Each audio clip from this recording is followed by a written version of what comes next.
The joys of the job, huh?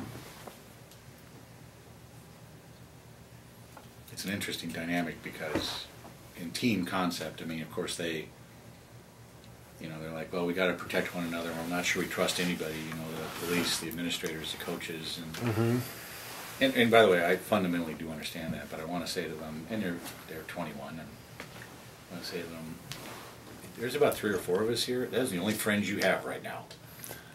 Yeah. And we're trying to help, but I don't know. I was there. I was a knucklehead when I was 21 too. That's kind of what being 21 is all Yeah, about. changed the student ID, so you could, because the drinking age was 21 obviously then, and so I changed it. You know, it wasn't very well done. You just had to have something to go in to drink, right? So being the bright fellow that I was, I went into the student bookstore and used it, and of course they took it because it's like, well, wait a minute, we can't have this. So I thought, well, I'll just get a new one. I'll pay the Right. $25 a new one. Next day, the president, Father Michael Blecker's office, called me and said, the president would like to see you today. I'm like, oh, okay, well, yeah, I knew what it was about. I'm like, well, I got a class at 9 and 10, and the person calling me said, in the next 10 minutes. I was like, okay, no, Never mind, I will be. So I go in, and I share this with you because it was one of those life lessons that this whole conversation took 1 minute. I go in.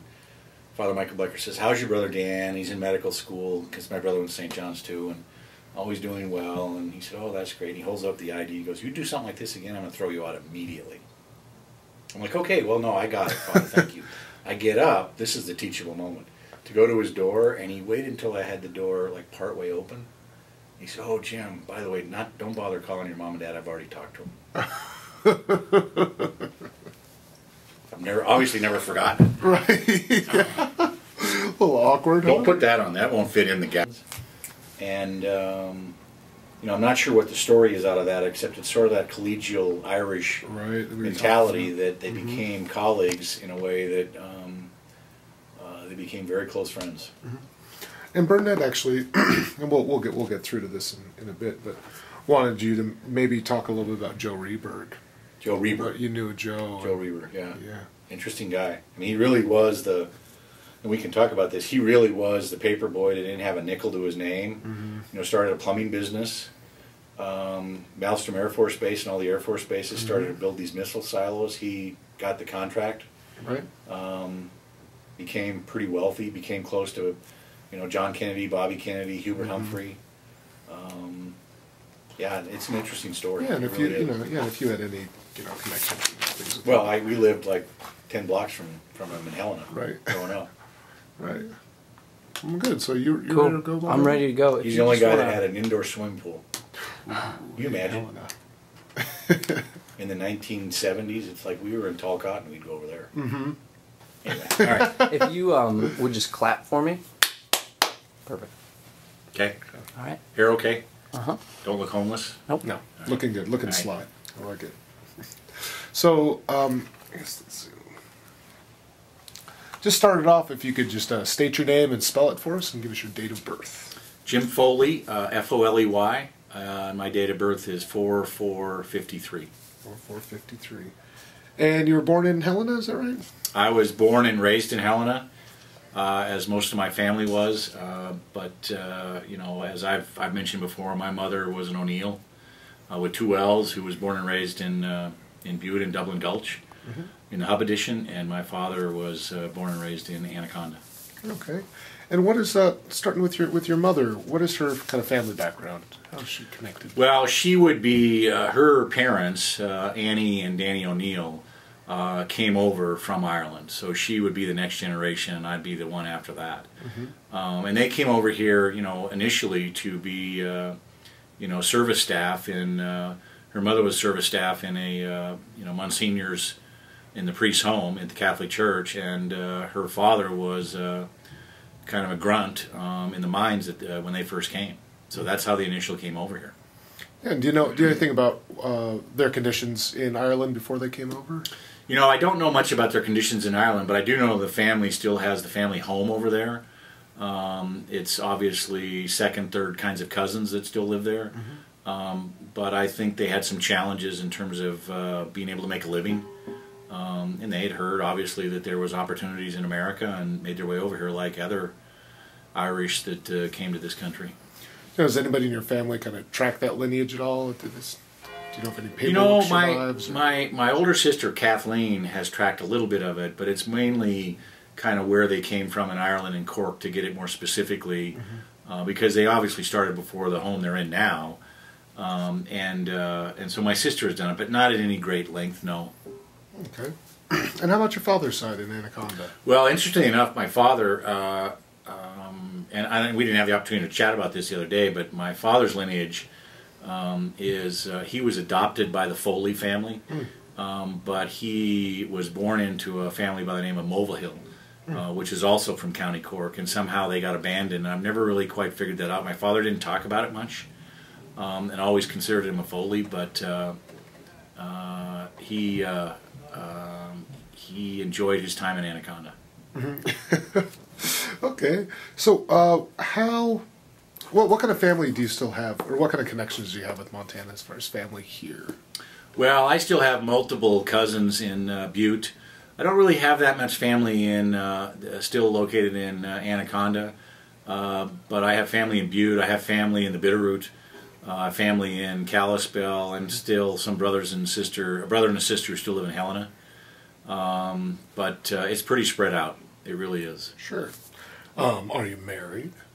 I am married to Julie Hassler Foley. She's not Irish. She grew up in St. Louis, but she's familiar and comfortable with both the tradition and the loyalty that the Irish have to one another. Okay. Well, do you have any children? We do not have any children. Okay. How would you, how would you describe that loyalty and that connection to Ireland in kind of a general sense? You know, it's an interesting thing, and every generation is probably slightly different, but I don't think this part is different. I think a lot of it was faith-based. And, you know, going through Catholic schools at the time in Montana, there were more in Montana at the time in the 60s and 70s and early 80s. And we understood about sticking together as a family, sticking together with our cousins and our aunts and uncles. And that's still prevalent to this day. And I still think that has a lot to do with how the Irish stayed together, not only in Butte and Anaconda and Missoula, but in Billings and Kalispell and Helena. I mean, they always stuck together because of the faith base and how we grew up in Catholic schools. And I don't know that that's that much different today. It may not be faith-based with schools, but I still think it has to do with the church. I really do. Mm-hmm. And what's your experience growing up with the church? Well, you know, I was of the age that I went to Catholic grade school. In high school, I went to the first 2 years of a Catholic high school, and then it shut down in Helena, and then I went to the public school. And then I went to a private Catholic university, St. John's University, as my brother did, and my older sister went to Gonzaga, which is a Jesuit school in Spokane. So, I mean, it was always there and prevalent, but our parents always let us make that choice. So it was always connected in some way. Okay. How did you, what was it like to go from an all-Catholic school to, like, bust into public school for you? You know, I have to tell you, it was actually a very scary experience, and I mean this with a great deal of respect. I'm not sure I'd be where I'm at today had I not gone to the public school, because it had more diversity in a variety of ways. It had more classes available for folks who were average students, which I was, and it had the capacity to have more advisors and counselors to kind of help you get through the process. And I really do attribute to my ability to get into St. John's and some other things because I was able to meet more friends and diversify a little bit and get to know folks in Helena in a different way. And many of those kids, both from the Catholic school and from public school, are my friends today. I stay in touch with them. And it's not overwhelming, but they're still friends and they're still loyal. And, you know, at the time it was scary, though, I can tell you. I mean, many of us were going into that like, oh my gosh. We have to go to a public school, whatever that is. And yet, I think it worked out for the better for the vast majority. I really do. Yeah, cool. How does Catholicism play in your life now? You know, I mean, I still have great faith. I'm not sure that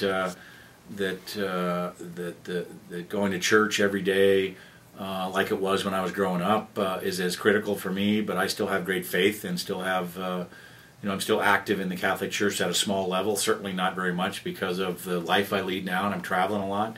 But it still plays a role in my life, and it still plays a role in my family's life.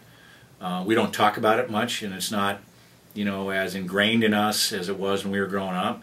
but it still plays a critical role in who we are and how we operate and how we move forward in terms of interacting with others, not just our family, but others in the community and the state.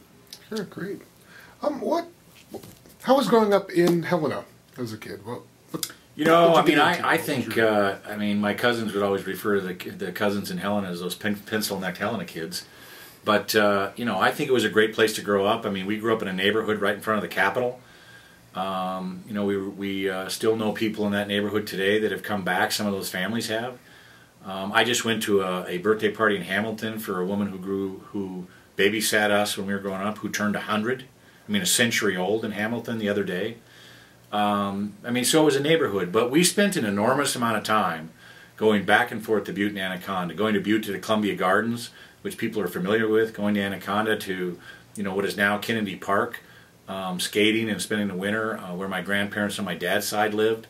It was an interesting life. It really was. And in my parents' world, as we've chatted about before, they were really never from Helena.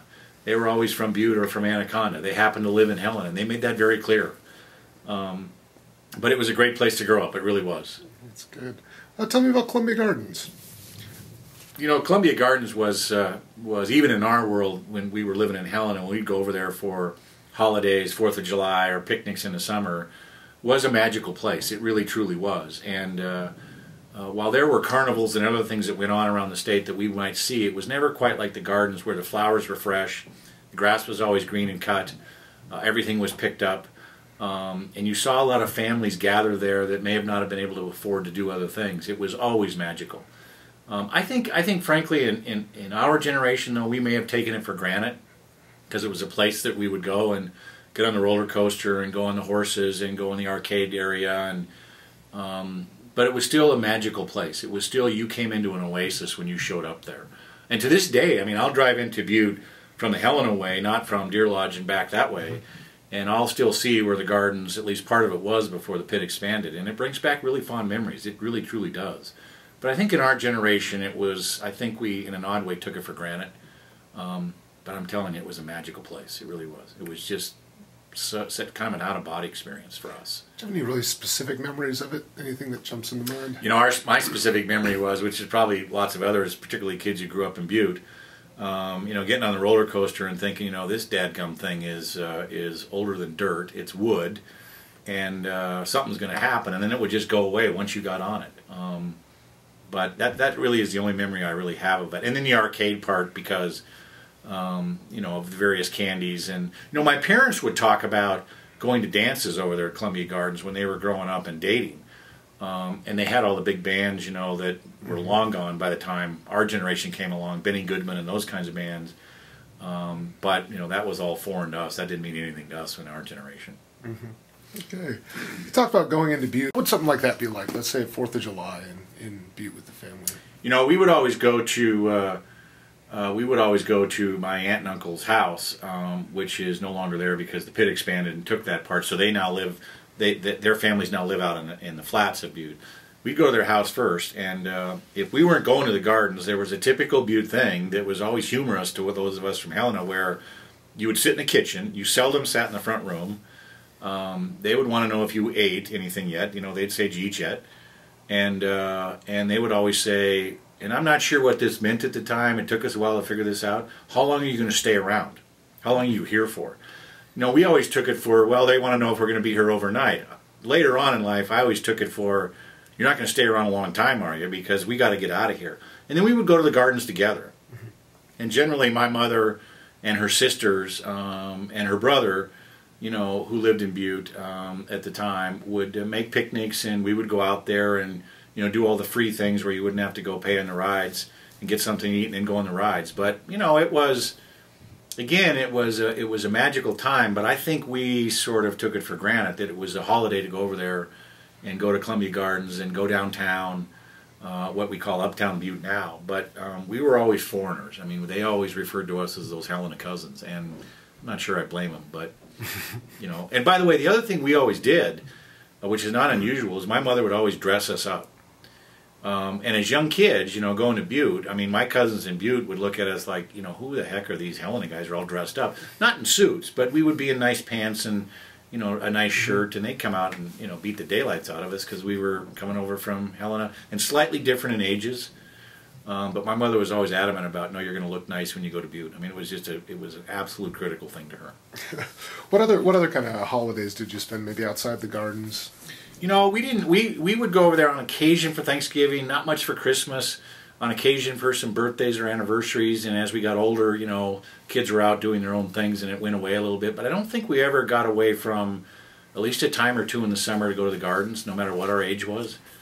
And then with Anaconda, with my dad's parents, you know, they would always come to us for Christmas and those kinds of things. We didn't spend as much time in Anaconda growing up. Although when we got into high school and athletics, we would go over there and, you know, in sports teams, and we would always show up and spend time with my grandma and grandpa and any relatives I had in Butte or in Anaconda at the time. Mm-hmm. Was there any particular like Irish stuff? Did you get together for St. Patrick's Day or? You know, it's an interesting thing. I don't know that we got together for St. Patrick's Day until we were much older. And not because of adult beverages, by the way. It was just we became to value it a heck of a lot more. And I know some of my family still go there for St. Patrick's Day, fly in and meet my cousins. And I have no intention of going back there on St. Patrick's Day. It's too interesting, too wild. But, you know, it didn't really occur to us to do that on St. Patrick's Day until later in life. And in my world, I used to go there, you know, as an adult, when I was working for elected officials for parades on St. Patrick's Day or 4th of July, and it was work. So I always want to avoid going there because it reminds me a little bit of working for the people I had the opportunity to work for. Right. Right. Okay. Tell me about your mom and how she looked at the world. What? You know, my mom was I mean, she had 5 kids. It was, you know, when you talk about my mother, it was difficult for her to leave Butte. She was the first one of her family to leave Butte shortly after my mom and dad got married, and they moved to Helena because my dad was finishing up at Carroll College. You know, they lived in subsidized housing. They may have had 2 kids very quickly after they were married. I came along later, 4 or 5 years later. It was very difficult for her. And you know, she interacted with her family quite a bit back in Butte when she lived in Helena, but you know, with technology, it wasn't the same. I mean, 2 of my aunts didn't have phones in their house, didn't have landlines. One of my aunt and uncle, who worked in the mines, didn't have a car. And so it was always the burden for us, although we didn't view it as a burden really, to go to Butte to see them. And so communication was via letters or through other means. But she never really considered herself much out of Butte. She really, truly didn't. And a story that you and I talked about previously the other day, I mean, I had the opportunity to work for Congressman Williams, who was born and raised in Butte as well, when he was a member of Congress. And one time my mom and dad were out there. It was like the late 80s, I think, and I took them to the house dining room, in which the food is, in my judgment, interesting. But anyway, they wanted to go to the house dining room so they could see a few folks. And at the time, the speaker was Congressman Tip O'Neill from Massachusetts. And he, being the nice fellow he was, came over to the table. He didn't really know who I was. He just knew who I worked for. And, you know, I introduced him to my mom and dad, and they chatted about my mom's maiden name of O'Neill and Tip O'Neill. They chatted about that a little bit. And I'll never forget this. We left the dining room that day and went out to the halls of the Capitol. And my mother had said to Tip earlier, when he asked her where she was from, she said, you know, I'm from Butte, but I happen to live in Helena. And really, we went in the halls, and I said, really, Mom, I don't get it. I mean, you raised 5 kids in Helena. You've lived in Helena almost 50 years. And she stopped in the halls of the Capitol and said, yeah, but I'm not from Helena. I'm from Butte. That's where I'm always from. And it wasn't done in a way of lecturing me. It was done she felt good about the place she grew up. And she never forgot where she came from or how she got to where she is. Never. And she instilled that in us as well. Mm-hmm. What else kind of loyalty come out? Well, she still had great aunts in Ireland, for example, that are still in the family home at the time we were growing up. So they would communicate at Christmas, and she would always try to tell us about Ireland and about Butte. You know, one of the things that's interesting during this documentary, I'm sure you'll hear this a little bit, every once in a while when we were growing up, we would be critical of the company, the Anaconda Company, or the Butte Water Company, which was owned by the Anaconda Company. And she would never really allow us to do that because she understood, while they had some challenges, that it put food on the table. It gave them a house to live in. It gave us an opportunity to survive. Not in our generation, but in her generation. And she was always very careful about that. her father, Danny O'Neill, was also the head of the Ancient Order of Hibernians in Butte for a while. I'm not sure the time frame, because it's always a little unclear. And he was always very clear about, in the mines he worked in as a supervisor, which he finally got to, he was only going to hire Irish. And in today's world, people would look at that and that would be completely foreign and we'd have lawsuits. But in that time, that was common. And not common just with the Irish. But I think the Irish were a little bit more loyal to their friends and cousins and who came from Ireland. And he was always very clear about, in the writings he had back to my mother, that he was only hiring Irish. Interesting.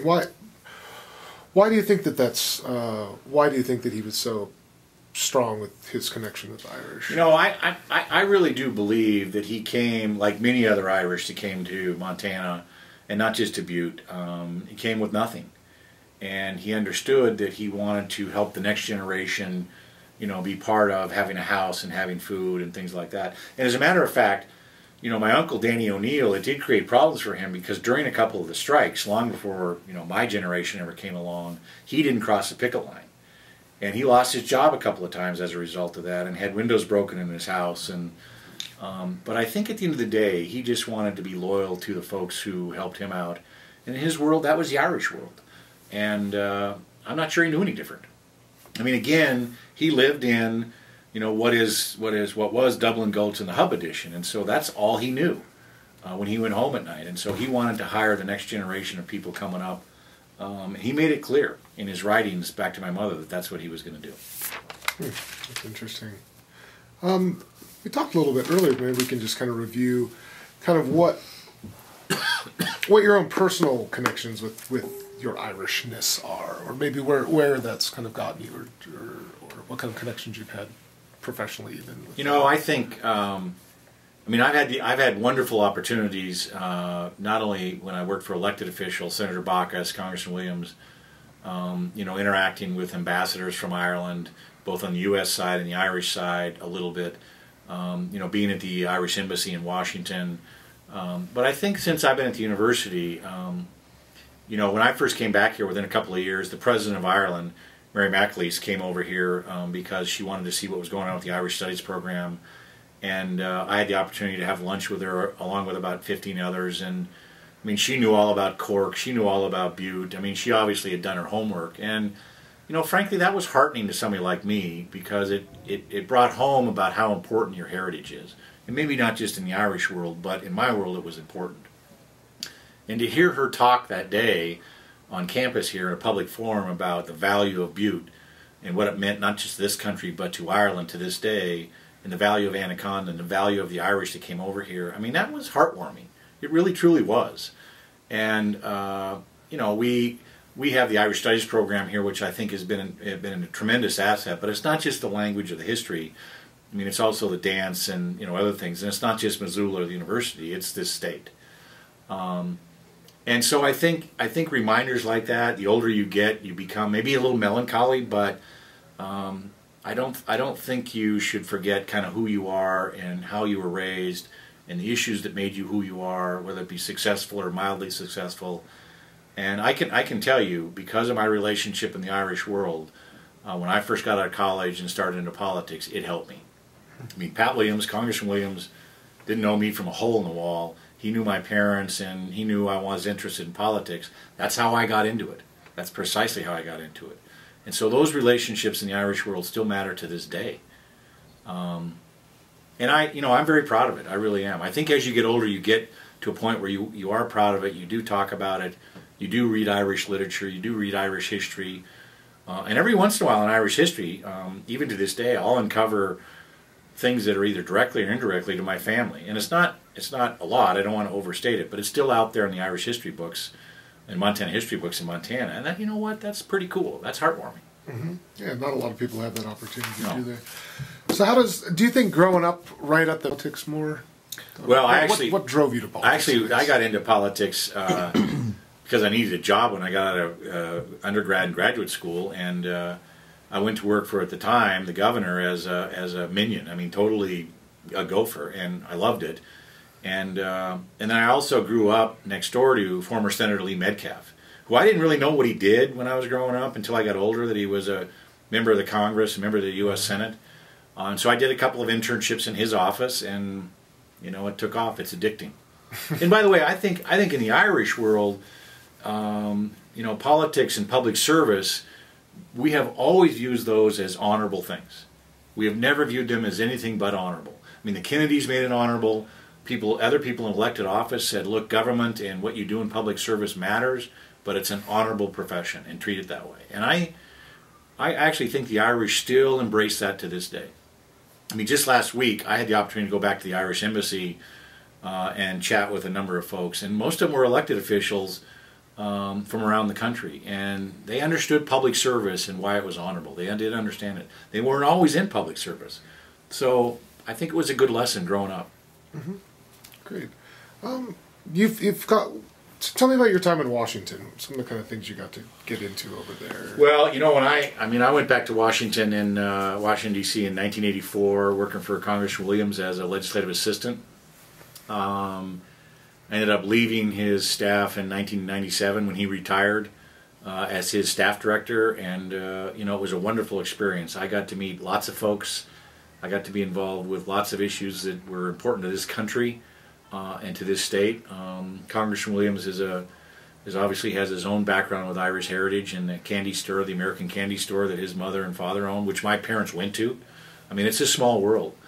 In the staff, there were a number of us who were, I'm not sure if it was coincidence or conscious on Congressman Williams' part, but we were Irish. I mean, there was a Flanagan, a Foley, a Noonan, a McAlpin. I never did get the answer, but there were a lot of Irish on his staff, both in Montana and in Washington, D.C. But, I had great opportunities to be involved in historical events that to this day I look back and feel lucky. I really do. I mean, following that, I came back to Montana for a little bit and then went to work for Senator Baucus as his Montana chief of staff and traveled around the state and the country with Senator Baucus. Went through a couple of re-election campaigns with him. Because his committee has jurisdiction over trade issues, traveled around the world. Went to Australia, New Zealand, China, Japan, Cuba, Thailand. Had wonderful opportunities, Panama, all in the interest of trying to put together trade agreements with other staff. So I feel very lucky, I really do. Coming back here to the University of Montana, I got to come back to Montana, which I wasn't sure I'd ever do that, but it worked out good. It really did. Great. You talked about some kind of these historic things that you got. I got to have the opportunity to go through a couple of inaugurations with President Bush the first. Sitting on the steps of the Capitol, watching this be done. I got to see the inauguration of President Clinton twice. And you know what? If you think about that, it's historic. And I had a front row seat. I never thought I'd see the day I'd do that. I mean, had opportunities to fly around the country and around the world with these officials. Been in the White House. Excuse me. Been in the White House, a number of times as a staff. Worked on healthcare issues. Worked on minimum wage issues.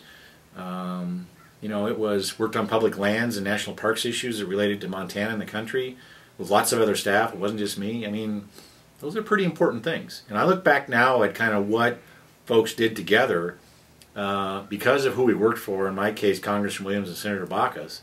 It made a difference in people's lives. And, in my world, that's a pretty neat thing. I appreciate that. And by the way, I don't think that's unique to the Irish, but I think the Irish take it more serious in this regard, in that public service is something you need to go do at some point in your life, whether or not you're going to do it full-time or not. You need to go do it. And it's an obligation. And I think maybe that's how I was raised, but I think in the Irish world, I think it was something that was talked about a fair amount. Would you have any insight about maybe why? I just think because they understood it was a duty, much like we see today in today's world about community service. Go out and help Habitat for Humanity, go out and help the YMCA, go out and while that was still relevant then, I think public service was different. And it was viewed different then. So to be involved was an important thing for you to do, to give back.